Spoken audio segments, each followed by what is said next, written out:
Now, if you've been to my challenge, you may or may not remember what rule number 1 is.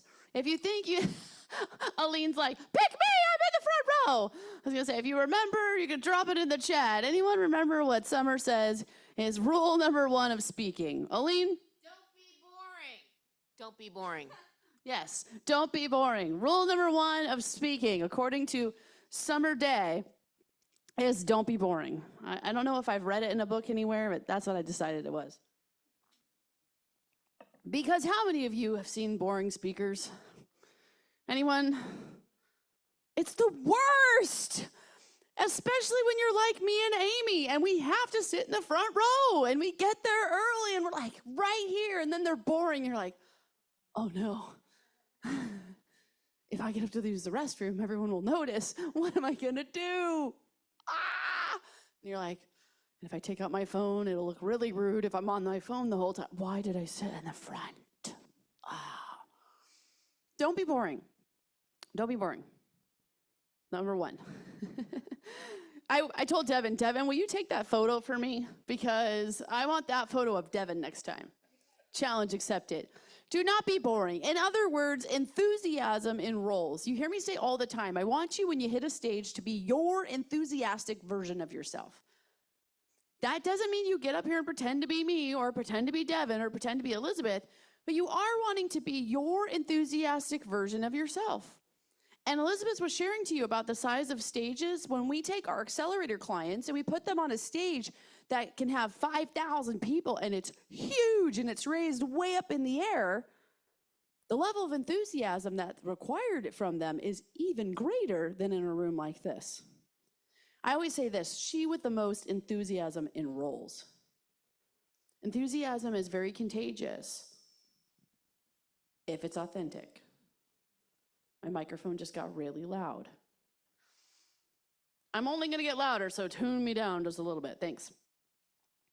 If it's authentic, I love, Elizabeth, how you shared, you're like, if you come up here and you're like, whoa, no, and it's not rooted in authenticity, people can tell, and it's kind of a turnoff. When I'm a giant spaz, it's from a deep-seated place of me that when I did my first Fear to Faith event, I remember telling my husband I was gonna go out and lay on the stage and then just let it all go for like 3 days. And I said, the women are either gonna love me or run out screaming, and I just don't care. I'm just gonna be unleashed, Summer, and I don't care. And it's amazing. It's like the greatest feeling in the whole world. And so be the enthusiastic version of yourself. Be yourself with your dials turned up just a little bit more. Amy has hung out with me in person now, and she's been at my house, and I'm not always at home going, and we're having steak for dinner. Isn't it awesome? What do you guys think, right? I have the enthusiastic version of myself when I step on a stage. So enthusiasm and roles. Be enthusiastic version of yourself. Your persona matters. Don't miss opportunities. Show up everywhere. You guys have heard me say this a lot on Zoom. You're all on a stage right now. You're all on a stage right now. You are all on a stage right now. Rob, when you came up here and shared, you were on a stage, and people, like, those are your potential buyers right there. Show up everywhere, and that doesn't mean only when you're on the stage. Amy will tell you, because she's been with me to a lot of events, so has Jay Lauren, when I go to events, I show up. I show up, I take up space in the room at the same amount of space I take up right now on a stage. I show up expecting great things to happen. I show up as the 7-figure earner that I want to be. I show up that way. It's so crazy I said that I want to be because I've been saying that for years. I am now. It's like still the craziest thing. I'm a 7-figure coach. Crazy pants. Yeah, we hit that at the end of last year, and I was like, what just happened? Wow, that's a thing. But I started doing that, and I started doing that from the first day. My very first Zoom call with like 25 women, and I was gonna offer them a $497 coaching program. My last one was $35K. $497, and you guys, I was terrified. And my husband didn't even believe in me. Remember, my husband's the guy who looked at me when I said, honey, if I could just find 10 coaching clients, I can have a business and it's gonna be amazing. And he says, well, I just don't see it. I don't know who these women are. Who are these 10 people? And I'm so, I think you missed it, Marcelo. I think you missed the time for the applause. It was not right then. But I remember saying to him, well, I don't know who these 10 women are. They're on Facebook. I might not even know them yet. But I'm sure in all of Facebook I can find 10 women. I'm doing this. He did not believe in me and did not support me doing it. And when I dropped my first offer, when I did my first webinar for an hour and I told these women, I'm telling you, I was a boss. I'm like, you can work with me for 6 weeks at $497 if you pay in full, or we can break it up into 3 payments of $200. Inside, I was like, oh my gosh, I don't know why anyone would give me money. This is like so crazy. What are you doing? And I'll never forget the lady who paid in full before the call was done. And my husband's like dropping a message. You just had a woman pay in full. Somebody just gave me $500. Oh, there's no turning back now. But I showed up from the beginning as exactly what I had you do today. I had you write down your vision of who do you get to be in a year from now? Who do you get to be in 5 years from now? I decided from that first Zoom call, I'm $1 million speaker and coach. And I will only show up as that person. Whether there's one person in the room or 30,000, it doesn't matter. From this point on, when you are speaking, who are you showing up as? Are you going to show up as that vision you have 5 years from now? Are you going to be to do? Every video matters. Show up with power and confidence. I'm actually not one of those coaches that believes you should just go live till you get it right. That's why I created the Kingdom Speakers group for you guys to go live there. Now, I told you guys to go on your live. I'll go live on your page today because most of you have been in my challenges. You've been doing the work. You're ready to date people. You're ready to be on your own page. And I'm not somebody who's like, just go live, because here's the deal. You don't get a second chance to make a first impression. And how many of you, let's just be honest really quick, you've watched someone go live and you will never watch them again? Big hands in the air. Yeah, because they had no idea what they're doing and they were boring and they did like 45 minutes and you're like, I can't even watch more than 10 seconds. I didn't want you guys to go live until I felt like you were ready to go live. So show up with power and confidence. Don't go live and be like, well, I'm not really sure. You guys are amazing. Say, I've been taking coaching. I learned master your voice. I'm ready to share with the world. No more ums, ahs. Can you hear me or I'm sorry's? We talked about that yesterday at VIP. Remember a couple of you, I unmuted you on Zoom and you're like, oh, sorry, I'm so sorry I did that. No more. We're getting rid of that. As Elizabeth said, I'm so glad she's still here. We're going to stand. We're going to take up space. Even if on a Zoom, we're going to take up space as who we want to be 5 years from now. Number 2 is believe in yourself. Oh, there's a typo. I did that on purpose to show you guys. You can even have a typo on your slide and everyone will still love you. Believe in yourself. Believe in yourself.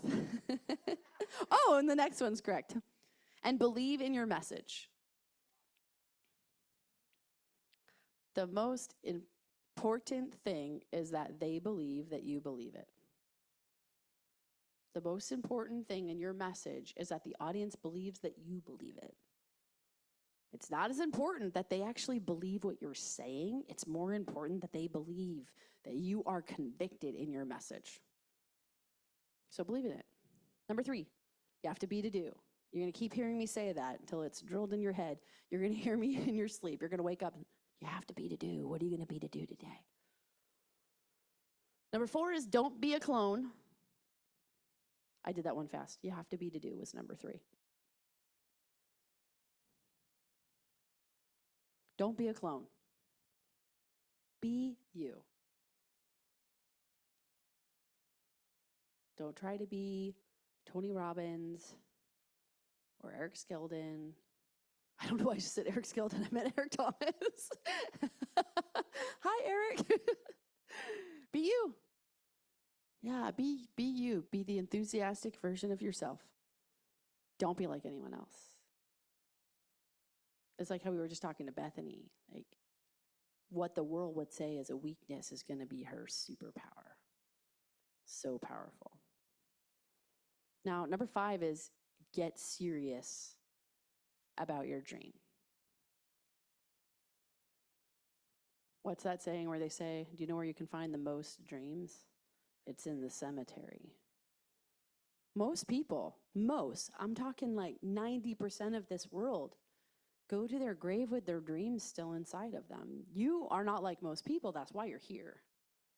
Most people are not here. Get serious about your dream. That's another thing. People's, wow, you've had so much success in such a short amount of time, because I was serious about it. I didn't mess around. I did not do a $500 coaching package. When I took coaching, I did not sign up for a $500 package. I offered a $500 as my first. My very first coach was $15K. I'm like, if I'm doing this, I'm doing this. I am not starting at the bottom. I don't have time. Somebody actually was going to coach me one-on-one, and I said, what's your price? She said, $400 a month.